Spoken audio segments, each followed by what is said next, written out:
Okay. Hey folks, Phil B-Man here. I'm here at my twin nuke hives to do our first honey pull, and I'm pretty pleased with what I'm seeing. Um, these hives already saved me once this year when I pulled nearly all the bees they had out to make up new hives, and they're pretty nicely filled up again. Most of them we did the back row already. And most of them gave me at least a box of honey. Here's a nice one here, Katie. Come right in on that. Or maybe I'll pull a frame.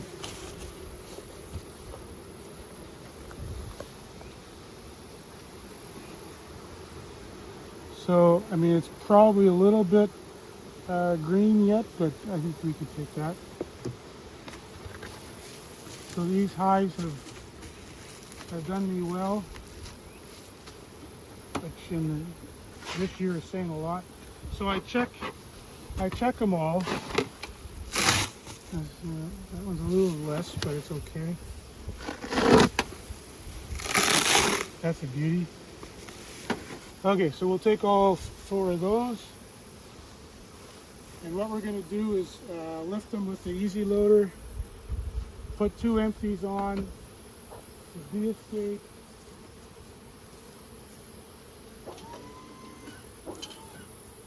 and we'll be a little disorganized because we've got one person on the camera. Oh, my truck is too far away.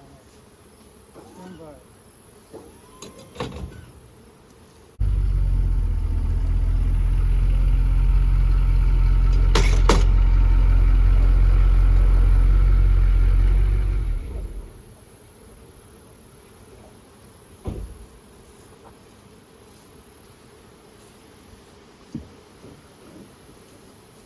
All right. So we got one person on the camera. So our smoker and bee escape person is taking a break.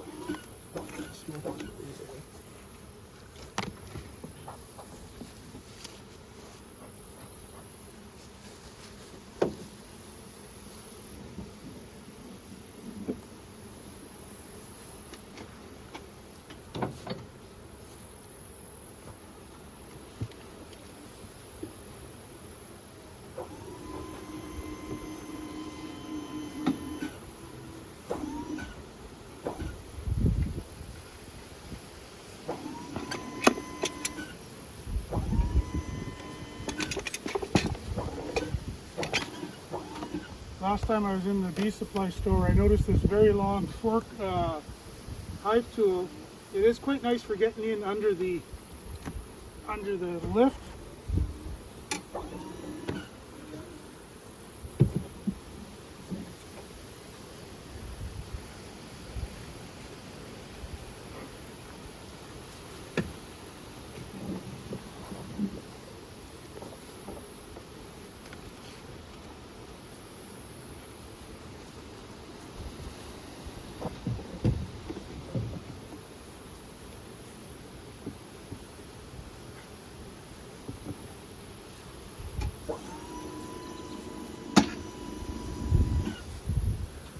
So these hives, even though there's 2 nukes on the bottom, they fill the same honey super. So maybe on this one we'll take a look at that. Get that smoker ready, Cole.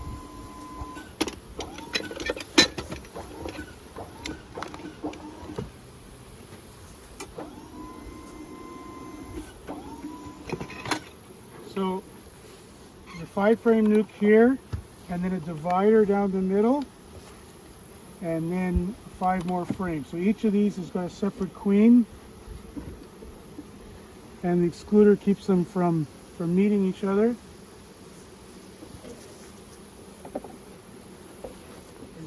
Go ahead.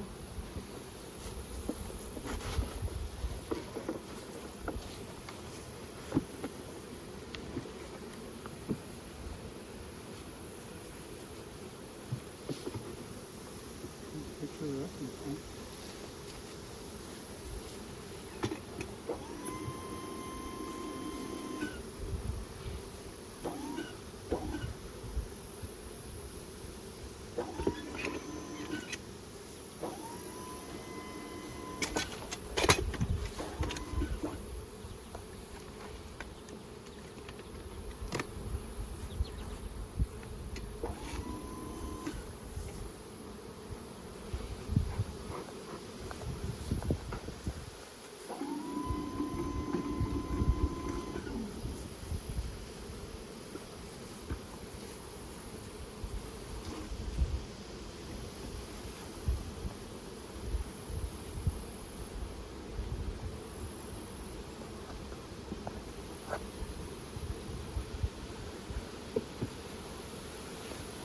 Slippery now.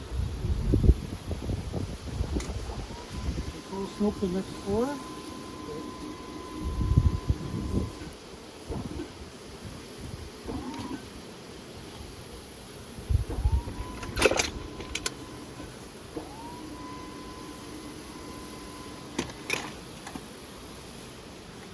We've got one here that hasn't been able to pull itself together. Oh boy, what a mess.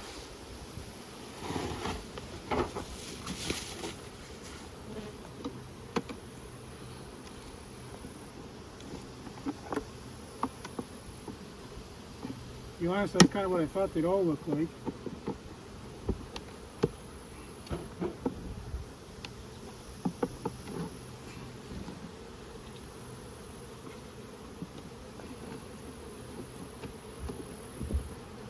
Yeah, there's nothing here. We're just going to take this home.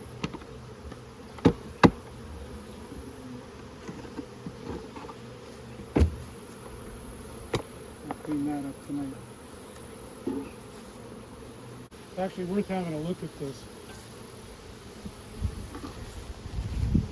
So these are the wax moth cocoons. They're just getting started.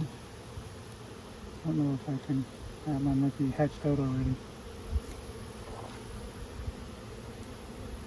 They eat the wax, but they also use the wood as fiber for their little cocoons here. There's the grub there. It's the same as a silkworm, only they like wax. And they love that climate that a beehive provides for them. So anything that's dead or weak, they take care. They make that a problem real quick. One of these twins that looks like it's maybe pulling itself together. Yeah. So this one's fattening up nicely. This one's a couple frames. I left an excluder here last time, probably telling myself that it would need a box next time. So you can give that one super there, Cole. Two? Just one. Oh, okay.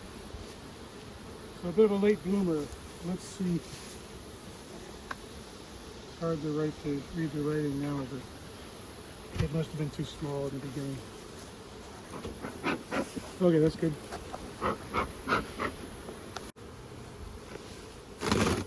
That's a beauty. Let's have a look at that. This one's smoked, right, Clyde? Yeah.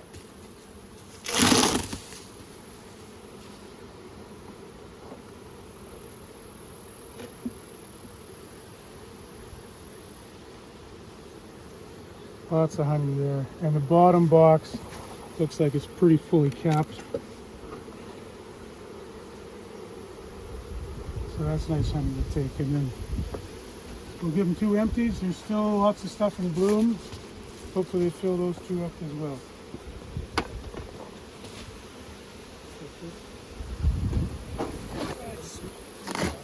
That's good. That's good. Want to get 2 more escapes ready for us?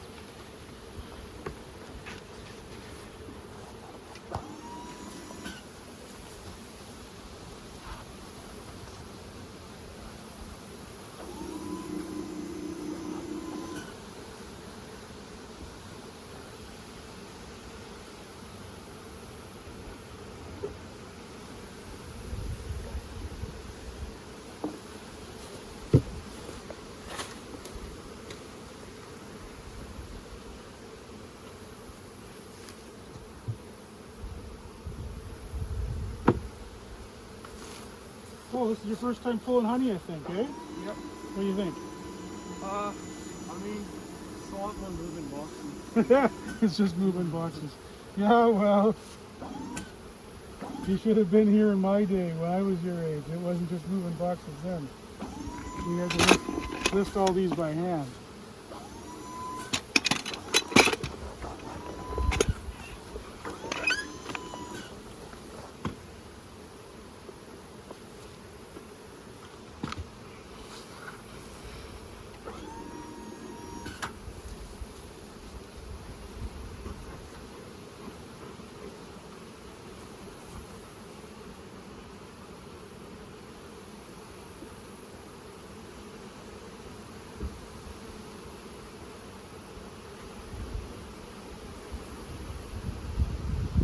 I use 10 frames in my supers. And that means I don't have to do any spacing or adjusting of the frames.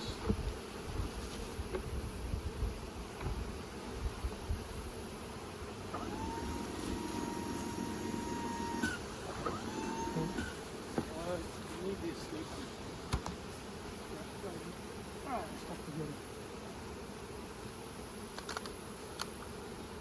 And the bee escapes, I painted the bottom side of that orange stripe so that that's wrong, that way is right. And that little bit of extra paint saves an enormous amount of confusion.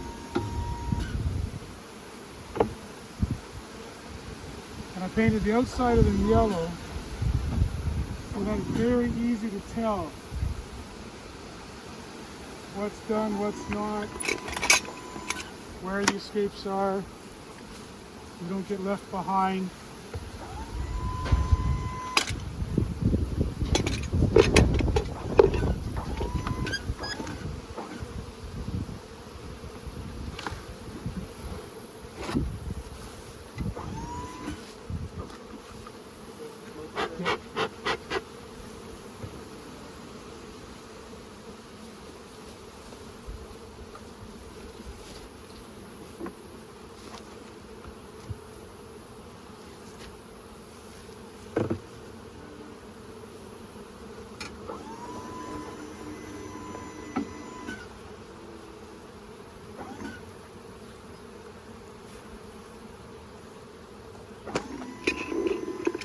Then every 2 pallets, we move the truck ahead so that the crane can reach.